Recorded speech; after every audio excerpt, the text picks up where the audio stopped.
예수님을 만날 수 있는 곳이라는 말씀으로 함께 은혜를 나누고자 합니다. 예수님이 십자가에 달려서 죽으셨습니다. 그를 따르는 많은 제자들은 이제 낭망하고 실망했습니다. 십자가를 바라보면서 거기에서 낭만과 실망하는 사람들의 모습은 무엇이냐면 예수님에게서 다른 것을 원했다라는 거예요. 제자들이 예수님을 3년 반 동안 따라다니면서 예수님에게 원했던 것이 무엇입니까? 우리는 제자들이 예수님을 따르며 원했던 것이 예수님께서 팔레스타인 땅을 차지하신 후에 왕이 되시고 자신들이 지배계층이 되어서 잘 입고 잘 먹고 잘 사는 것이 그들의 인생의 목표였고 예수님을 따르는 목표였어요. 그런 사람들에게 십자가는 얼마나 낭망스러운 것이고 얼마나 절망스러운 것이고 얼마나 실망스러운 것이었겠습니까? 죽음이 끝이라고 생각하는 모든 사람들에게 십자가의 죽음만큼 더 저주스럽고 더 절망스럽고 더 실망스러운 죽음은 없지요. 이제 끝났다라고 생각했어요. 제자들은 우리가 3년 반 동안 쫓아다니며 들었던 이야기들, 3년 반 동안 쫓아다니며 보았던 예수의 모습이 끝이라고 생각했어요. 그래서 그들은 사방으로 흩어지고 낙심된 마음으로 자기가 있던 자리로 돌아가는 것을 우리가 성경을 읽으며 보게 되지요. 우리도 마찬가지죠. 우리가 환경과 상황 가운데서 십자가를 볼 때 십자가를 본다는 것은 무엇입니까? 끝을 본다는 것이죠. 더 이상 어떻게 할 수 없는 걸 보는 거예요. 내 능력으로 무엇인가를 할 수 없는 것을 보는 자리가 바로 십자가의 자리잖아요. 이제 모든 것이 끝났다. 내가 기대했던 것, 내가 소망했던 것, 내가 의지했던 것이 끝나는 자리, 바로 그 자리가 십자가의 자리죠. 그리고 그곳에서 많은 사람들이 낭망하고 실망하죠. 예수의 죽음을 바라보면서 그곳에서 구원을 체험하는 것이 아니라 하나님의 아들의 능력을 체험하는 것이 아니라 도리어 그곳에서 끝났다라는 절망과 실망을 체험하는 사람들이 굉장히 많지요. 예수님이 십자가에 달릴 때 여러분 그 주위에 있던 사람들을 성경이 굉장히 잘 묘사합니다.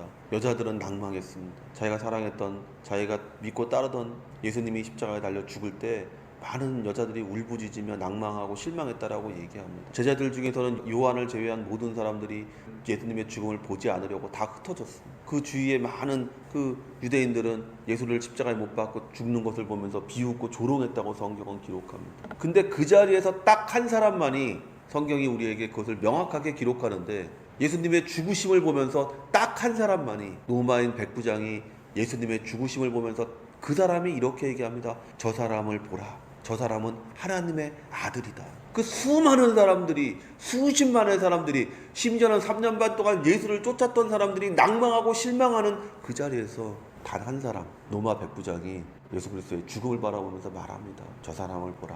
다른 사람들은요 예수님을 순수하게 바라본 것이 아니에요. 그 사람들은요 자신의 목적과 자신의 의도를 가지고 예수님을 쳐다본 거예요. 그러니까 거기에서 실망과 낭망이 있는 것이죠. 제자들은요 예수를 통해 이 땅에서 권력을 잡고자 했습니다. 누가복음 22장 24절에 또 저희 사이에 그중 누가 크냐 하는 두미 난지라. 말다툼이 일어났다는 거예요. 그곳에서 누가 더 크냐, 누가 더 높은 자리에 가야 되냐, 높은 사람이 되려고 싸웠다라고 성경은 기록하고 있잖아요.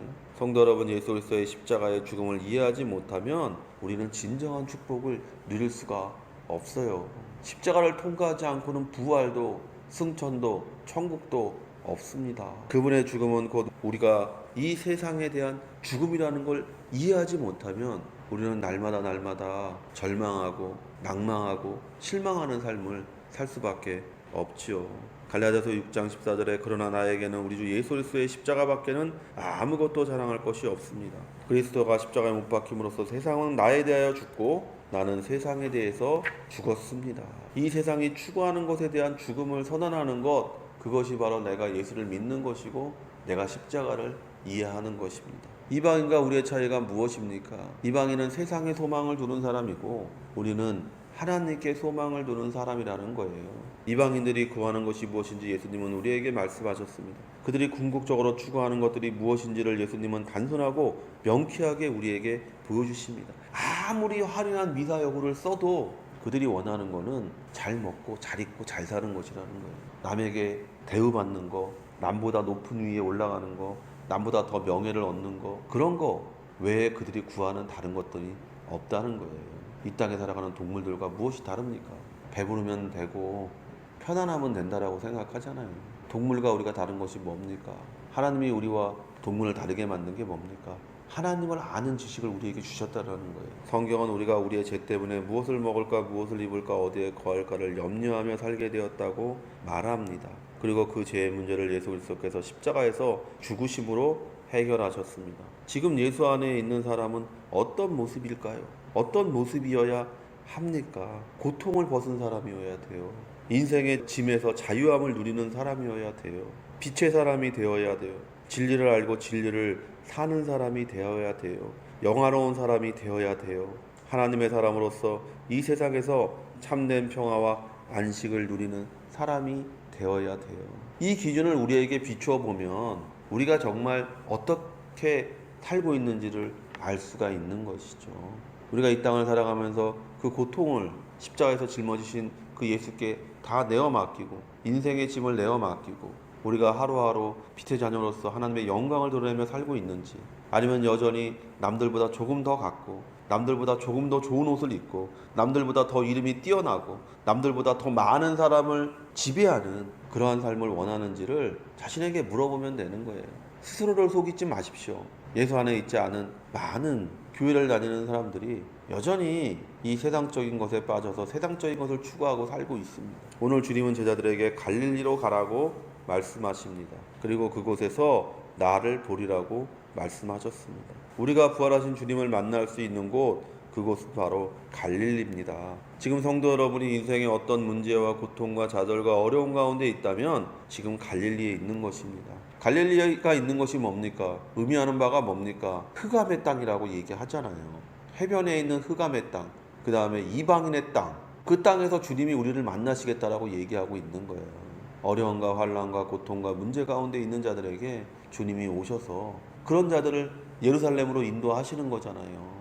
평강의 도시로 우리를 인도해 주시는 것이잖아요. 우상의 땅이었던 갈대아 우르에 있던 아브라함을 하나님께서 부르셔서 그를 적과 꿀이 가나안 땅으로 인도하신 것처럼, 미디안 광야에서 유배 생활을 하고 있던 모세를 부르셔서 애굽 땅에서 고통받던 그의 백성들을 이끌고 적과 꿀이 흐르는 땅으로 인도하신 것처럼, 지금 우리가 있는 이 거리에서 또는 지금 우리가 있는 그 곳에서 주님의 말씀이 우리에게 울려 퍼질 때 우리가 그 말씀을 쫓아 하루하루 살아가게 된다면 우리는 분명히 우리를 위해 예비된 곳에 이르는 축복을 체험하게 될 줄로 믿습니다. 우리는 모세를 통해 이 원리를 그대로 배울 수가 있습니다. 모세가 하나님을 만난 곳은 애굽의 왕궁이 아니었습니다. 자신이 모든 것을 가지고 있다고 착각하면 우리는 하나님을 만날 수 있는 길을 잃어버리게 됩니다. 갈릴리에 있지 않으면 부활하신 주님을 만날 수가 없습니다. 모세는 자신이 가지고 있는 것이 영원할 줄 알았습니다. 자신의 힘으로 얻은 것이라고 생각했습니다.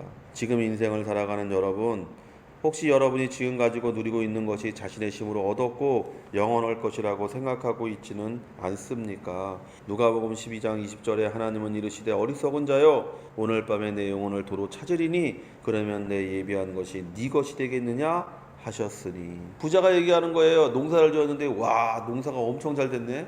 내 영혼아, 이제 살만해졌으니까 창고를 하나 더 짓고 그곳에 쌓아놓고 이제 먹고 마시며 즐기며 살자 얘기하니까 하나님이 그날 밤에 얘기하는 건, 내가 오늘 밤 네 영혼을 데려가면 네가 쌓아놓은 거 그거 누구 것이 되겠냐?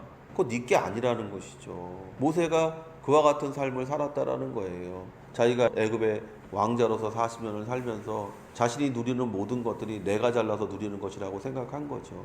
나는 특권층의 자녀로 자라서 특권을 누릴 수 있는 그런 사람이라고 생각했죠. 그러니까 너희들은 내 말을 들어야 되고 내가 너희를 이끌 수 있는 힘을 나는 가지고 있다라고 생각해서 애굽새와 하나를 때려 죽였는데, 결국 그것 때문에 쫓겨나 광야에서 40년 동안 정말 처가살이하며 살아가는 갈릴리를 체험하는 것을 보잖아요. 우리도 마찬가지예요. 우리가 우리 힘으로 산다고 느낄 때, 우리가 지금 얻은 것들이 우리 힘으로 얻어진 것이라고 생각할 때 미안하지만 우리는 곧 갈릴리를 체험하게 됩니다. 내 힘으로 무엇인가를 했다고 느끼는 순간부터, 그때부터 우리는 갈릴리를 곧바로 체험하게 되는 거예요. 모세는 자신의 신분이 무엇 때문에 주어졌는지를 잊었습니다. 그리고 그 자리에서 쫓겨 미디안에 이르렀을 때에야 비로소 하나님을 만날 수가 있었습니다. 모세에게 미디안 광야는 갈릴리였습니다. 그리고 그곳에서 그는 하나님을 만나고 진정으로 자기가 해야 할 사명을 깨닫게 됩니다. 갈릴리에서 제자들을 만난 예수님은 제자들에게 예루살렘에서 위대한 사명을 깨닫게 될 것이라고 말씀하십니다. 사도행전 1장 4절에 사도와 같이 모이사 저희에게 분부하여 가라사대 예루살렘을 떠나지 말고 내게 들은 바 아버지의 약속하신 것을 기다리라. 우리가 이전에는 어떤 사람이었냐? 갈릴리 흑암 가운데 있던 사람이고 이방인의 삶을 살고 있었던 사람이에요. 이전에는 우리가 갈릴리에 있었는데 이제는 우리가 예루살렘에 거하면서 성령의 충만함을 받고 하나님의 평강을 누리며 사는 그런 복된 인생이 되는 것이죠. 어디서 예수님을 만납니까? 먼저는 갈릴리에서 만나는 거예요. 흑암과 어둠의 땅에서 우리가 예수님을 만나는 거예요. 지금 흑암과 어둠 가운데 문제와 고통 가운데 있다면 지금이 주님을 만날 만한 때고 지금이 주님이 우리와 함께 하시는 때예요. 우리가 주님을 무엇으로 만납니까? 영으로 주님을 만나는 것이잖아요. 기도할 때 우리가 주님을 만나는 것이잖아요. 내 욕심과 내 욕망이 내려지는 장소에서 주님을 만나는 거예요. 기도를 내가 원하는 것을 하나님 앞에 하는 것이라고 생각하는 순간 그것에서 우리는 하나님을 만날 수가 없어요. 성경은 우리에게 그것을 분명하게 얘기하고 있어요. 시편이 그렇게 구성되어져 있다는 걸 절대 잊으면 안 돼. 앞에는요 다 뭐냐면 자기가 원하는 걸 얘기를 해요. 나 이렇게 분하고 나 이렇게 고통스럽고 나 이렇게 힘듭니다. 하나님 이거 왜 원수 안 갚아줘요? 막 기도해요. 그러다가 중간에 보면 내가 잠잠히 주를 바랍니다. 내가 잠잠히 주의 음성을 기다립니다. 막 이렇게 얘기합니다. 그러면 거기에서 음성이 들리면서 아 내가 이제 깨달았습니다. 내가 이제 알게 되었습니다. 그 사람들이 어떻게 될지 내가 알게 되었으니까 내가 이제 하나님을 찬양합니다라고 끝나는 것을 우리가 시편이 계속 반복해서 그렇게 얘기하는데도 시편을 그렇게 많이 읽는데도 우리가 그 말씀이 기도라고 생각을 안 하니까 이해를 하지 못하는 것이죠. 깨닫지 못하는 것이죠. 내 욕망과 내 욕심이 내려지는 장소에서 하나님의 음성을 듣는 거예요. 내 기대와 내 소망을 내려놓는 장소에서 하나님의 기대와 하나님의 소망을 갖게 되는 거예요. 예수님이 우리에게 기도의 모범을 보이시면서 그 얘기를 하시잖아요. 뭐라고 얘기합니까? 아우 이 잔 좀 피하게 해주세요. 이 잔 좀 피하게 해주세요. 이 잔 좀 피하게 해주세요. 내 소망을 계속 얘기합니다. 그러나 예수님의 마지막은 뭐냐면 아니요 하나님 내 소망대로가 아니라 당신의 뜻대로 돼야 됩니다. 이게 우리의 기도해야 되는 것이고 이것이 바로 우리가 예루살렘을 체험하는 것이고 예루살렘을 경험하게 되는 사람이 되는 것이죠. 그러므로 성도 여러분 우리는 갈릴리를 떠나 예루살렘에 거하는 사람이 되어야 됩니다. 그것은 곧 우리가 이전의 어두움과 고통과 문제에 염려와 근심을 하는 삶을 사는 것이 아니라 새롭게 된 사람으로서 삶을 살아가야 된다는 거예요. 이방인들이 걱정하는 거는 뒤에 내비두고 흑암에서 겪었던 모든 것들은 내비두고 이제 사랑의 아들 나라에서 해방된 사람으로서 자유하게 된 사람으로서 평강과 기쁨을 누리며 살아가는 복된 인생이 되어야 되는 것입니다. 지금이 바로 우리가 예수를 만날 만한 때고 지금이 바로 우리가 그의 은혜로 힘을 입어 승리하는 삶을 살 수 있을 때입니다. 이와 같은 축복을 누리는 성도가 되시기를 예수의 이름으로 축원을 드립니다.